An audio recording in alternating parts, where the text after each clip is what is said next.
Hi, I'm Rehana Mirza. And I'm Mike Liu, and we're sitting down to talk a little bit about our upcoming Lark Studio retreat of the Colonialism Project.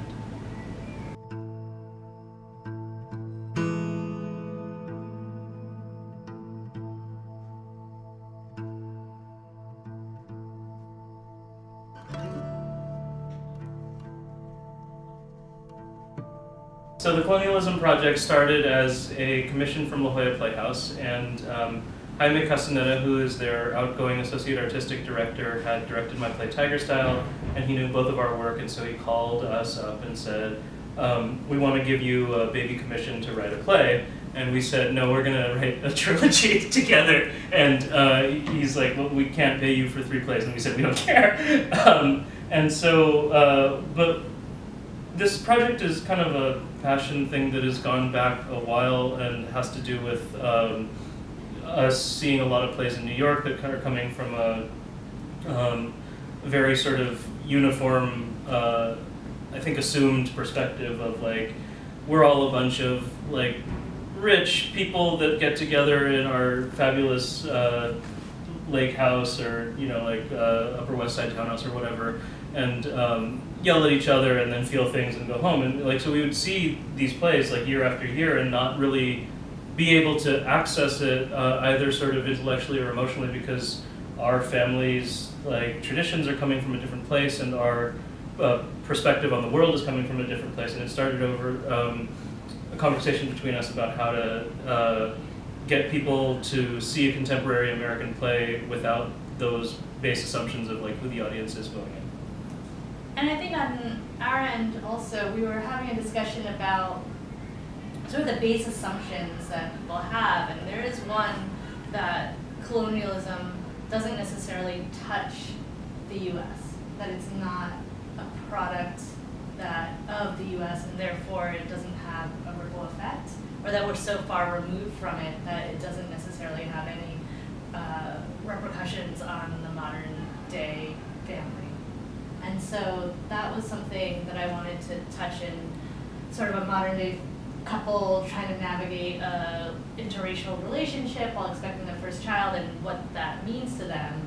But we realized in talking about it that you sort of have to understand the history of colonialism and see and trace it through time. And so we're like, well, we need a play that does that. And Mike was like, no, we need 3 plays. Just because if you're gonna like try to educate people on colonialism, it's like you can't sort of expect them to read some primer from a dramaturg in the program and then just like be ready to go. You really have to be adjusting your mindset of like, how am I going to take in this play? So the first play in the trilogy is called British Raj, Just the Fun Parts, and it's a 5-person survey of all of the British invasion of India up until partition. And then the second play is called Indentured Song and takes place in Trinidad, and it's about the layering of race politics pre- and post-independence that were rooted in British reliance on slave labor on plantations, followed by indentured servitude of Indians and Chinese laborers. And then the third play, that one's co-written, and then the third play that Rehana wrote is Child of Colonialism, which is a contemporary American play about a mixed-race couple where all of this comes to a head. Yeah, and I think in terms of the writing of it was interesting. Like Mike had the daunting task of having to research 350 years of Indian history, and so what was interesting is that all history books were written by British. They're like all these British scholars that are speaking on behalf of the South Asian people who actually experienced it. And so Mike would be like reading this dry text and then be like, oh, listen to this. And I'd be like, not bastard! and we'd be, really talking about the personal and the political, but the historical and like how does that match with family stories. And so out of that conversation, so the first play came to be, and initially it was meant to be like a 90-minute time-hopping comedy, and it's evolved into sort of a 2-hour compressed search for history. And so right now we're still kind of researching the second one and figuring stuff out. And that one's going to be a play with songs because we really wanted all three plays to be stylistically very different Oh, from right. one another. So the first one, yeah, is more of a comic farce and it's very breezy. The second one is more of a melodrama and a movement piece that's like ensemble-based stage work. And then the third one is trying to take all these plays that we've seen in New York over the years and turn it on its head in terms of your starting principles.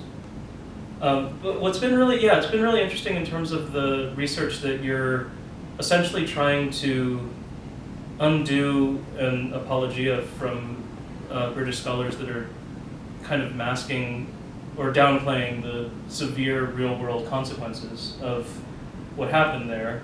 But we're finding that there's an absolute ripple effect today of that historical impulse of sort of blunting what happened, because in our international relations, like I kept on, when we first conceived of the project, there was a lot of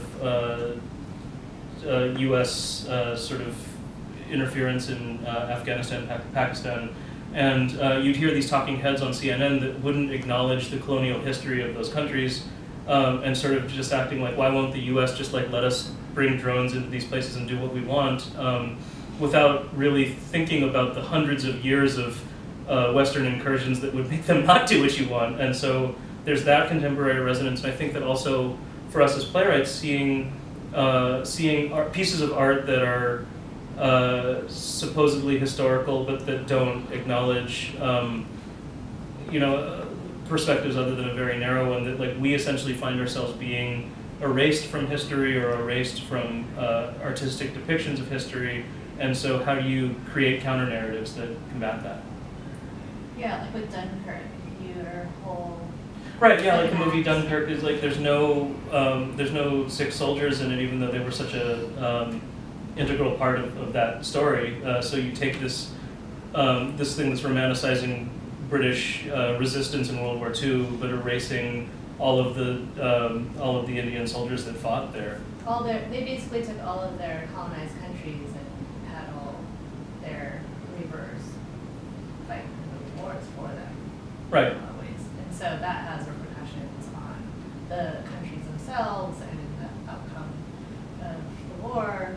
None of this is actually written in history books, and so how do we grapple with that? Another sort of big part of the genesis of this project is thinking about both being playwrights and both subject to the economics of trying to make your way as a playwright, and also thinking about the structures for new play development and how they're very good at supporting small-scale one-off plays, but not necessarily working with writers to sort of put resources under them where they need it. So it's like, this is a big sort of sweeping project that's got like 3 parts, and we're working together and we're trying to figure out new ways of telling stories. So it's like we have our individual plays in this, but we also have this jointly written play. And it's sort of like, how do you swallow that big pill as an industry is part of what we've been kind of playing around with.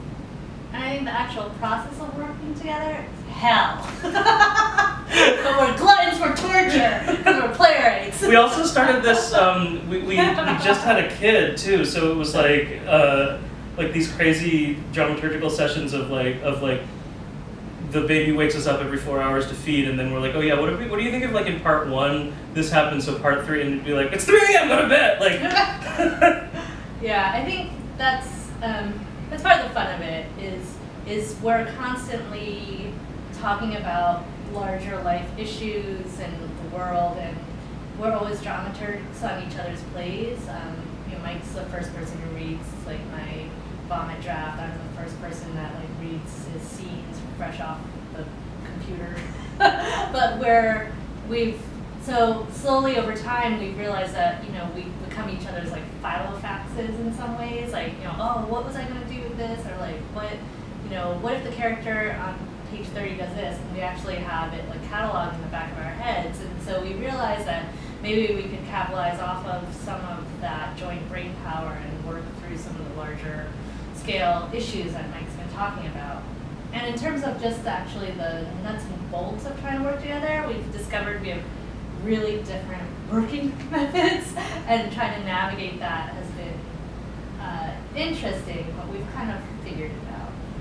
Yeah, I mean, it's been a huge help that we're residents at my theater through the Mellon Foundation's NPRP program, and so we've been doing a lot of work just at my, but then trying to find little pockets of developmental help, because it's interesting that like you have a trilogy, they each have a different idiom, each play has a different idiom, and we have a rep cast that's doing all of it, but it's like it's such a big beast that like how do you find the resources to support it, because each individual play should be a successful endeavor, but then what is the effect of seeing the thing as a whole? I think the hard part has been I'm a faster like craft draft writer, so like I put out like a very thin sketch of like what the third play was going to be in order to like work backwards, because that felt the most, I mean, you want to know where you want to land and then work your way back, but then I think a couple years went by before we were able to tackle like their first and second ones. I had to get book smart on India. Yeah, and there's just no way to like speed that process along. So then all of a sudden there's like a really bad draft of the third play out there, and you know, oh, and then like the sort of right, it. like the apparatus of new play development sort of grabs hold of it and is like, oh, I don't know if this moment's clear, and you're like, well, I don't know yet. I don't know, because Mike's gonna write a whole play, and then we're gonna write another play together, and then like it'll land in this moment. So maybe it is clear, or maybe not. But and they're like, "Who's the ghost?" I'm like, "I don't know. It's somebody from the second play. I don't even know who the ghost is. What does the ghost want? Who knows? Can't know until we figure out who the person is." So then, and then there's like a box that we wanted to have travel through all three plays, but we didn't know exactly what it was. So I kind of just like wrote it in somewhere, and like, what does the box mean? And it's just a really impossible question. So I'm excited to get to really dive into the whole thing so that a lot of these questions can get answered. I mean, this is just going to be a multi-year project, and I think what's been really interesting about like becoming parents at the same time that this happened is that like there's a certain like write a new play every year kind of track that got us through our 20s, and like, and then with this new life change and sort of our attention being shifted in a different way, it's like we're doing this longer scale project that is both like more than you could bite off in a year, but then also kind of like more meaningful to us than what you could fire off in a year. But then not quite knowing at the end of that experiment, like what is all that going to lead to? Like what does it mean that you have spent several years like writing a trilogy that is trying to undercut like a lot of what we see on stage that's taken as the default. Like we don't know what the sort of value of that's going to be. And in order to do it, you know, we need multiple places to support us. Lark has been a huge supporter, my Mellon Foundation. And it's a La Jolla commission, so there it's like that too has been interesting to like have these home bases and try to just get that next draft of one play out. And it's so interesting how the different plays inform upon each other, because when the third play existed in silo for so long, it felt very stale and like. And then I think in order for Mike to write the first play, we did this scheme where Mike went to Emerson to finish oh right, the as play. part of like the HowlRound like Mellon sort of residency, yeah, well, yeah. How did that logistics of that work? So it's like I went to Emerson to write half of the first play for like 4 or 5 days, and then you took a train into Boston and after I dropped the kid off at school. At school. I took the train off over there, and then we listened to the first read of your play. With like actors. You took the train back in order to pick the kid up from school in time. And your sister was like a backstop. Oh yeah, like the back in case like yeah. get out. And, like so then. And then you stayed for 3 more days to edit the third play in light of like what we had read. Yeah. And I gave you notes while you were on the train ride back. There's got to be an easier way to write a play. Yeah, that was sort of how 1 and 3, and then we had a Lark. And then after I got back from the 3 days there, we had a Lark reading. Of plays 1 and 3 back to back, like it's just a round table with without any audience. But this will be the first time. Well, I mean, it has to be the first time that we've heard all 3 in a row, and that we are still writing the second play. And yet we're going to hear for the very first time all 3 plays in a row with an audience. I think that what we're still puzzling over in terms of conceiving this this big thing is like how it functions as individual entities and as like a whole experience. So we whittled down the cast to like 9 actors that play different roles in each play, and we're really curious to see sort of what happens when you take one actor who you've seen go through this one experience and then see them in this other play, and sort of like tracking those actors and those experiences is like an additional layer of experience on top of just sort of watching one play in a vacuum. But it's going to be really interesting to kind of see how the spirit of characters go from play to play and kind of the resonances. And I think that like, since you wrote the third play first, it's like you had such a huge weight on it in terms of like exposition and like sort of political perspective that like we've been trying to lighten that load in plays 1 and 2, and so I just am going to be really curious to hear for the first time with the third play, now that some of that work has been done in the others, how are you primed to hear things differently?